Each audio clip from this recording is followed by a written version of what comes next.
മടിപാടില്ല. രാവിലെ തന്നെ എണീച്ച് കൃത്യമായി ഭക്ഷണം കഴിച്ച് രാവിലെ തന്നെ എണീച്ച് സ്കൂളിൽ പോകാൻ നോക്കണം. അമ്മയെ എണീപ്പിച്ചിട്ടോ അല്ലെങ്കിൽ ചേട്ടനെ എണീപ്പിച്ചോ ചേച്ചി എണീപ്പിച്ചോ ഒന്നും പോകാൻ പാടില്ല. നന്നായി പഠിക്കാനും ആസ്വദിക്കാനുള്ള കഴിവ് നിങ്ങൾ സ്വയം ഉണ്ടാക്കിയിട്ട് നന്നായി പഠിക്കാൻ പറ്റണം. അത്രമാത്രമേ ചെറിയ മക്കളോട് പറയാനുള്ളത്. വലിയവർ നിങ്ങളോട് പറയാനുള്ളത്, വിദ്യാഭ്യാസം എന്ന് പറയുന്നത് ഒരു മനുഷ്യനെ സംബന്ധിച്ചിടത്തോളം ഏറ്റവും വലിയ അവൻ്റെ കാലഘട്ടമാണ്. ആ കാലഘട്ടം അവൻ എങ്ങനെ ഫലപ്രദമായി വിനിയോഗിക്കുന്നതനുസരിച്ച് വേണം അവൻ്റെ ഭാവി ജീവിതം മുന്നോട്ട് നയിക്കുന്നത്. ഒരു എളിയ കാര്യം, മഹാനായ അലസാണ്ടർ ചക്രവർത്തിയുടെ ഗുരുവായിരുന്നു തത്വചിന്തകനും പ്രഭാഷകനുമായ അരിസ്റ്റോട്ടിൽ.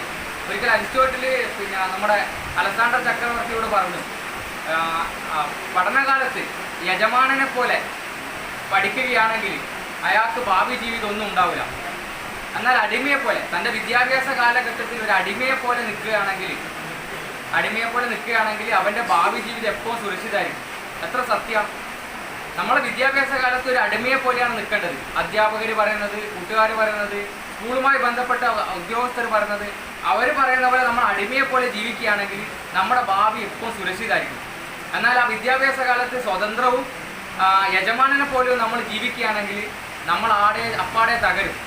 നമ്മൾ പരീക്ഷയിൽ ശ്രദ്ധിക്കൂല, മറ്റു കാര്യങ്ങളൊക്കെ ശ്രദ്ധ പോവും, ഒരു കാര്യത്തിൽ നമുക്ക് ശ്രദ്ധയുണ്ടാവില്ല. നമ്മുടെ വിദ്യാഭ്യാസം ആകെ കുത്തഴിഞ്ഞു പോകും.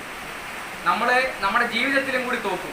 ഞാൻ പറഞ്ഞു വരുന്നത്, വിദ്യാഭ്യാസം ഫുൾ A+ എന്നതിനുപരി, മികച്ച വിദ്യാഭ്യാസം എന്നതിനുപരി സ്കൂളുകളിൽ നിന്നും നിങ്ങൾ പോകുന്ന പാഠശാലകളിൽ നിന്നും നല്ലൊരു ജീവിതം, നല്ലൊരു വ്യക്തി ജീവിതം കെട്ടിപ്പടുക്കാനുള്ള കാര്യങ്ങളാണ് നിങ്ങൾ അവിടെ നിന്ന് പഠിച്ചെടുക്കേണ്ടത്.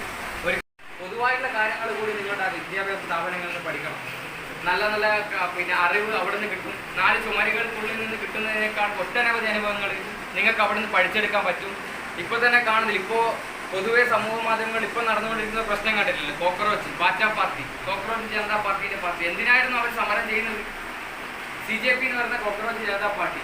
നിങ്ങളൊക്കെ +2 കഴിഞ്ഞ് പഠിച്ച് നാഷണൽ LEVC എൻട്രൻസ്, നീറ്റ് പരീക്ഷ, അതുപോലെ ഉന്നതമായിട്ടുള്ള പല വിദ്യാഭ്യാസ പരീക്ഷകളും എഴുതും +2 കഴിഞ്ഞ ശേഷം. എൻട്രൻസിനായിക്കോട്ടെ, മറ്റ് മത്സര പരീക്ഷയ്ക്ക്. അവിടെയൊക്കെയും നിങ്ങളെ തകർക്കാൻ വേണ്ടി ഒരു ലോബി പ്രവർത്തിക്കുന്നുണ്ട്. വിദ്യാഭ്യാസ മേഖലയിൽ ഒരു തകർക്കാൻ വേണ്ടിയിട്ട് ലോബി പ്രവർത്തിക്കുന്നത്. അപ്പോൾ വിദ്യാഭ്യാസം